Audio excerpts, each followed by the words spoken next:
오늘 설교 제목을 한번 따라해 보시겠습니까? 복음을 부끄러워하지 않는 성도. 설교 제목만 보아도 설교 메시지가 녹아져 있죠. 좀 많이 와닿지 않습니까? 나는 복음을 부끄러워하지 않는 성도인가? 나는 복음을 부끄러워하는 성도인가? 내가 지금 어떤 상태인지 깨달아지기만 해도 여러분 설교 안 들어도 됩니다. 바로 기도회로 넘어가면 되는데 여러분 깨달아지십니까? 별로 깨달아지시지 않네요. 예, 그러면 말씀을 나누고 뜨겁게 기도하기를 바랍니다. 성도 여러분은 행복하십니까? 예, 대답이 안 나올 줄 알았습니다. 다시 물어보겠습니다. 예수님 안에서 행복하십니까? 예. 사람들에게 행복하냐고 물어보면 대부분 즉각 대답을 피합니다.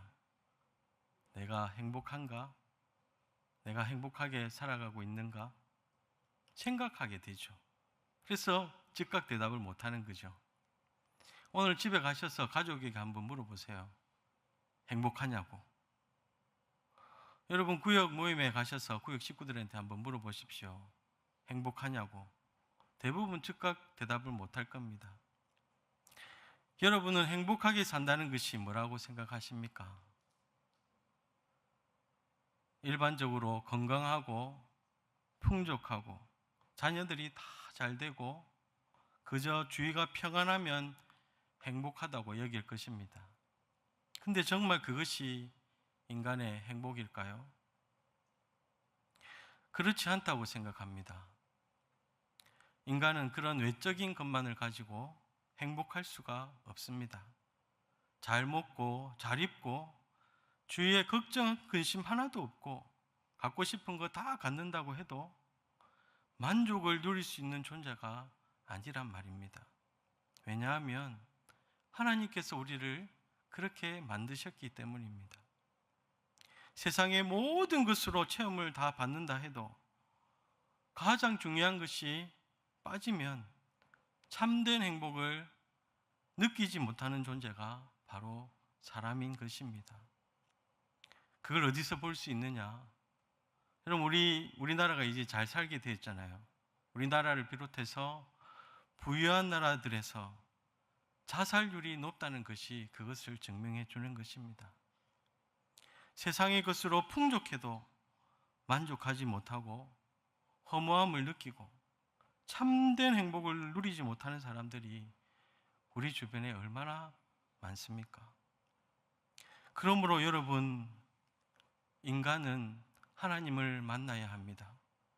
하나님을 만나지 않고서는 세상의 것을 가지면 가질수록 소금물을 마신 것 같이 갈증을 더 느끼고 더 가지고 싶은 욕망 속에서 붙잡혀 살아가는 겁니다. 그러므로 사람에게 가장 중요한 것은 하나님을 만나는 것입니다. 사람은 궁극적으로 하나님을 만나지 않으면 행복할 수가 없습니다. 하나님의 형상으로 지음을 받은 존재이기 때문에 하나님과의 관계가 회복되지 않으면 참된 행복을 느낄 수가 없는 존재가 바로 사람인 것입니다. 따라서 하나님과의 관계를 회복하고 그분 안에서 참된 행복을 누릴 수 있도록 하나님께서 우리에게 주신 은혜가 바로 복음인 것입니다. 오늘 말씀을 통해서 여러분 복음이 무엇인지 우리가 다시금 깨닫고 그 귀한 복음을 내게 주심에 감사하고 찬양하며 기도하는 시간이 될 수 있기를 바랍니다. 사도 바울과 같이 내가 복음을 부끄러워하지 않습니다 라고 고백할 수 있는 성도로 새로워지는 이 저녁 시간이 될 수 있기를 간절히 소망합니다. 바울은 로마의 시민권을 갖고 절대적인 유대교 신앙을 가지고 있던 사람이었습니다. 유대 사회 속에서 앞길이 창창했던 바울은 자신의 열심을 나타내고자 자기 민족 가운데 예수 믿는 사람들을 핍박하고 박해했습니다. 그가 그리스도인들을 더 잡아서 옥에 가두기 위해서 다메섹으로 가던 중에 부활하신 예수님을 만나게 됐습니다. 예수님을 만난 바울은 완전히 바뀌었습니다. 인생의 가치관이 바뀌었습니다. 인생의 목표가 바뀌었습니다. 그의 인생의 모든 것이 뒤집어졌습니다. 그렇게 우습게 여기고 비난했던 교회, 예수, 복음으로 그의 인생이 완전히 새롭게 변화된 것입니다. 3일 만에 그는 아나니아라는 사람을 통해서 안수받고 눈을 뜨게 되었습니다. 그리고 그는 아라비아 사막으로 갔습니다. 그곳에서 구약 성경을 들고 철저하게 연구하고 살펴보았을 것입니다. 다메섹에서 만난 그분이 과연 여호와 하나님께서 구약 선지자들을 통해서 약속하신 메시아가 맞는지 확인했을 것입니다. 예수님은 정말 이사야가 예언한 가난한 자에게 복음을 전하기 위해서 성령의 기름 부음 받은 종이 맞았습니다. 이사야 53장에 등장하는 고난의 종이 바로 십자가에서 죽이신 예수님이라는 것을 깨닫게 됐습니다.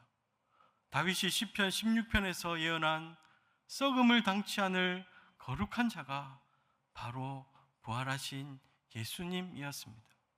이사야 49장 6절에 땅끝까지 구원을 베푸는 이방의 빛이 바로 예수님이라는 것을 확신하게 되었습니다. 그래서 사도 바울은 그 믿음과 확신을 지금 로마 교회 성도들에게 전해주고 있는 것입니다. 로마서 1장 2절에서 4절 말씀을 우리 같이 한번 읽어보겠습니다. 시작. 이 복음은 하나님이 선지자들을 통하여 그의 아들에 관하여 성경에 미리 약속하신 것이라. 그의 아들에 관하여 말하면 육신으로는 다윗의 혈통에서 나셨고 성결의 영으로는 죽은 자들 가운데서 부활하사 능력으로 하나님의 아들로 선포되셨으니 곧 우리 주 예수 그리스도시니라. 아멘. 율법 학자였던 바울이 메시아이신 예수님을 만나고 말씀을 통해 확인하고 복음의 은혜와 능력을 깨닫고 얼마나 감동했는지 나는 복음을 부끄러워하지 않습니다 라고 외치고 있습니다.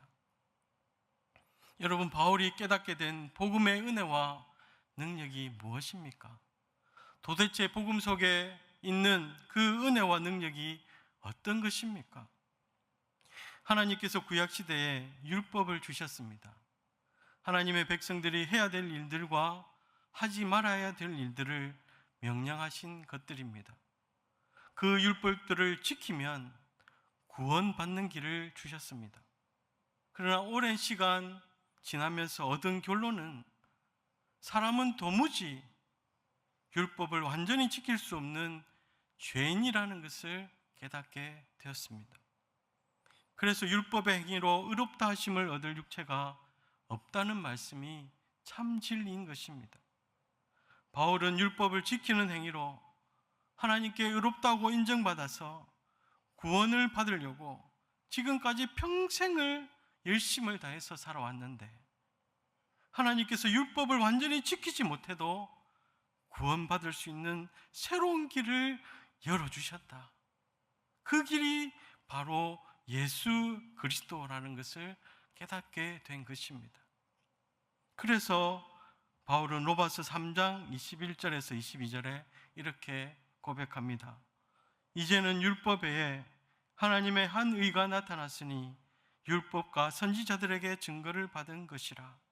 곧 예수 그리스도를 믿음으로 말미암아 모든 믿는 자에게 미치는 하나님의 의니 차별이 없느니라.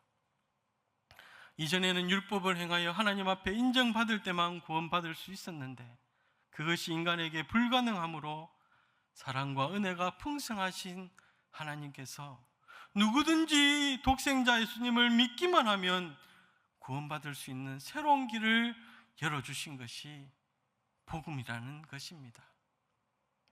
하나님께서 우리에게 이 놀라운 은혜를 베풀어 주셨습니다. 얼마나 귀하고 복된 소식입니까?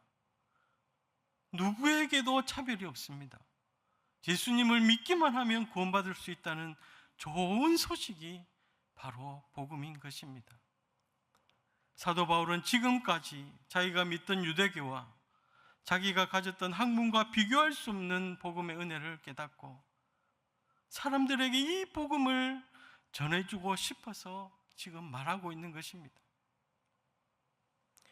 그러므로 나는 할 수 있는 대로 로마에 있는 너희에게도 복음 전하기를 원하노라.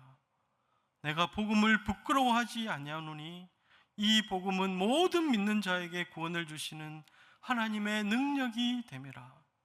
먼저는 유대인에게요 그리고 헬라인에게로다. 복음에는 하나님의 의가 나타나서 믿음으로 믿음에 이르게 하나니 기록된 바 오직 의인은 믿음으로 말미암아 살리라 함과 같으니라. 아멘. 복음에는 하나님의 의가 나타났으라는 말씀의 의미는 이제는 율법을 지키는 행위로 의롭다고 인정받는 것이 아니라 오직 예수 그리스도를 믿음으로 의롭다고 인정받는 하나님의 특별한 의를 말하는 것입니다. 다시 말하면 하나님께서 우리들에게 너희가 예수를 믿기만 하면 내가 그것을 너희들의 의로 인정하기로 했다라고 말씀하시는 겁니다. 예수님을 향한 믿음만 고백하면 의로운 것이 아무것도 없는 죄인인 나를 의롭다고 인정해 주시니 이 얼마나 큰 은혜요, 이 얼마나 큰 하나님의 사랑입니까? 예수님을 믿어 하나님의 형상으로 회복된다고 하는 이 복음, 인생의 가장 큰 만족과 행복을 줄 수 있는 이 복음에 하나님의 의로우심이 나타난 것입니다. 그래서 복음에는 세상을 변화시키고 사람을 변화시키고 사회를 변화시키고 모든 것을 새롭게 만드는 놀라운 능력이 있습니다. 그래서 믿음으로 믿음에 이르게 한다는 하나님의 의는 수많은 믿음의 사람들을 세웠고 교회를 새롭게 일으키는 능력을 나타내었던 것입니다. 성도 여러분, 오직 예수 복음이 죄인된 사람을 의인이 되게 함을 믿으시기 바랍니다. 어둠 속에 있는 사람이 하나님의 자녀가 됩니다. 나는 잘 배우지도 못했고 가진 것도 별로 없습니다. 이런 생각이 붙잡혀 사는 절망과 좌절 가운데 살아가는 사람에게 복음이 들어가고 하나님의 의가 그 속에서 역사하기 시작하면 새로운 삶이 시작되는 것입니다. 생각과 의지가 바뀌고 하나님의 약속 가운데 눈을 뜨게 되고 소망 가운데 내일을 바라보는 삶을 살아가게 되는 것입니다. 이것이 하나님의 의요, 복음의 능력인 것입니다. 그래서 사도 바울은 이 복음의 생명을 걸었습니다. 이 복음에 그의 온 생애를 바쳤습니다. 그는 자신의 목숨까지도 내어놓을 준비가 되어 있었습니다. 성도 여러분, 사람이 어떤 가치를 발견하고 거기에 생명을 걸고 자신의 모든 것을 바치겠다고 하면서 살아간다면 얼마나 멋진 인생입니까? 얼마나 복된 사람입니까? 여러분, 이렇게 살고 싶지 않으십니까? 그 속에서 우리는 참된 행복을 누리게 되는 것입니다. 마태복음 13장에서 예수님은 천국에 관한 비유를 말씀해 주셨는데 우리 마태복음 13장 44절 말씀 같이 한번 읽어보겠습니다. 시작. 천국은 마치 밭에 감추인 보화와 같으니 사람이 이를 발견한 후 숨겨두고 기뻐하며 돌아가서 자기의 소유를 다 팔아 그 밭을 사느니라 했습니다. 천국이라는 보화의 가치가 너무나 크기 때문에 자기가 가지고 있는 모든 소유를 다 팔아서라도 그 보화를 가져야 했습니다. 왜냐하면 그 보화가 자기에게 가져줄 엄청난 축복을 알았기 때문입니다. 여러분, 복음의 가치도 그와 같은 것입니다. 우리의 단 한 번의 인생에서 복음이라는 보화를 위해서 살아가는 인생이 얼마나 아름답고 귀한 인생이겠습니까? 저와 여러분이 그런 인생을 살아갈 수 있기를 간절히 소망합니다. 여러분, 우리는 이 땅에서 단 한 번의 인생을 살게 됩니다. 그 이후에는 심판이 있습니다. 영원한 거처가 결정됩니다. 세상에서 그저 잘 먹고 좋은 집에서 편안하게 살기 위해서 목숨을 거는 사람처럼 어리석은 사람이 없는 것입니다. 동물은 어떻습니까? 배부르면 세상의 행복이지요. 그러나 인간은 그렇지 않지 않습니까? 하나님의 형상으로 지음받은 우리가 고생하고 눈물 흘리며 때로는 어떤 희생을 치른다 할지라도 하나님께서 나에게 주신 진리를 붙잡고 그 가치를 위해서 인생을 불사를 수만 있다면 그 이상 행복함을 누리는 것을 어디에서 찾겠습니까? 우리 사랑하는 성도 여러분, 우리가 그런 인생을 살아갈 수 있기를 간절히 소망합니다. 18세기에 복음을 영국과 미국에서 뜨겁게 전하면서 부흥운동을 일으켰던 복음 전도자 조지 히필드 목사님의 이야기입니다. 조지 히필드 목사님이 20대 초반에 복음의 은혜를 깨닫고 체험한 구원의 감격에 대해서 그는 이렇게 쓰고 있습니다. 오, 죄의 무게가 사라지고 수심에 잠긴 내 영혼에 하나님의 사랑이 자리 잡게 되니 내 영혼이 얼마나 큰 기쁨으로 가득 찼던가. 그것은 말로 다 설명할 수 없는 기쁨이었고 영광으로 가득 찬 기쁨이었다. 복음으로 인한 내 기쁨은 마치 홍수처럼 강둑을 넘어 범람했다. 복음의 은혜를 깨달을 때 마음속에 기쁨이 가득 찼다고 우리 히필드 목사님은 고백하고 있습니다.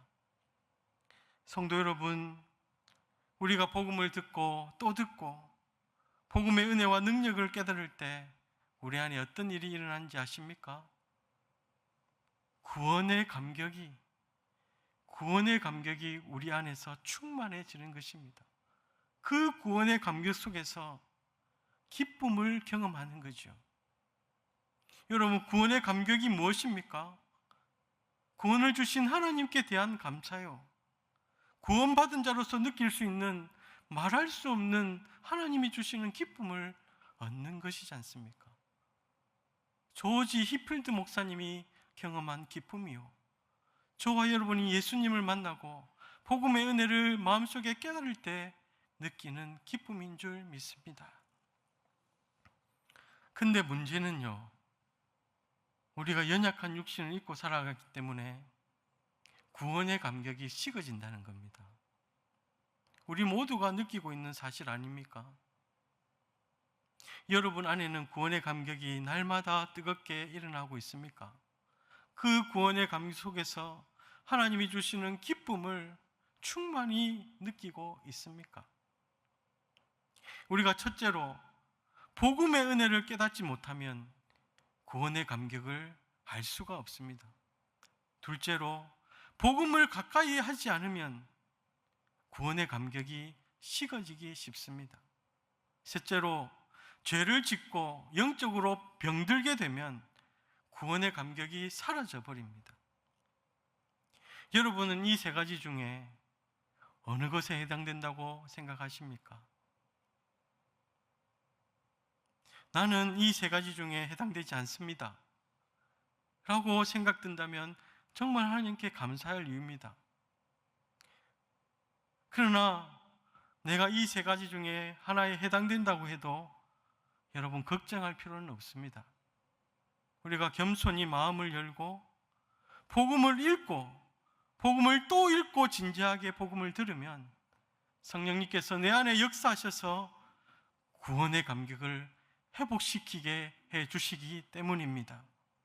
그러면 우리는 복음을 부끄러워하지 않는 성도가 되는 것입니다. 그러므로 성도 여러분, 복음을 가까이 하시기 바랍니다. 복음을 읽고 또 읽고 들으시길 바랍니다. 그래서 구원의 감격이 회복되고 식어지지 않는 은혜를, 기쁨을 경험하실 수 있기를 진심으로 소망합니다. 사랑하는 성도 여러분, 우리가 성도로서 꼭 해야 할 일이 있습니다.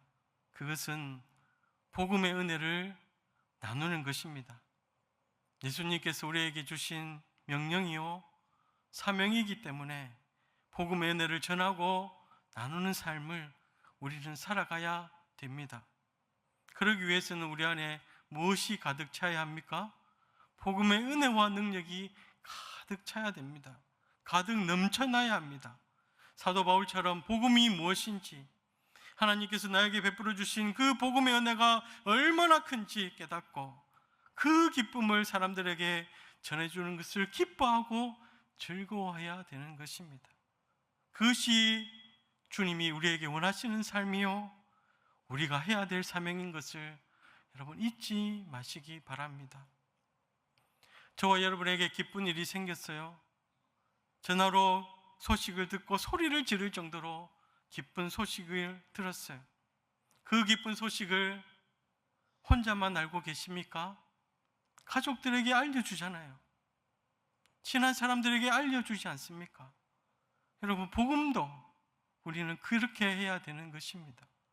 하나님께서 나에게 베풀어 주신 예수 복음을 그렇게 다른 사람에게 알려주고 싶어 해야 되는 것입니다. 이번 주일 오후에 복음의 은혜를 깨닫고 그 은혜를 전하는 조혜련 집사님이 옵니다.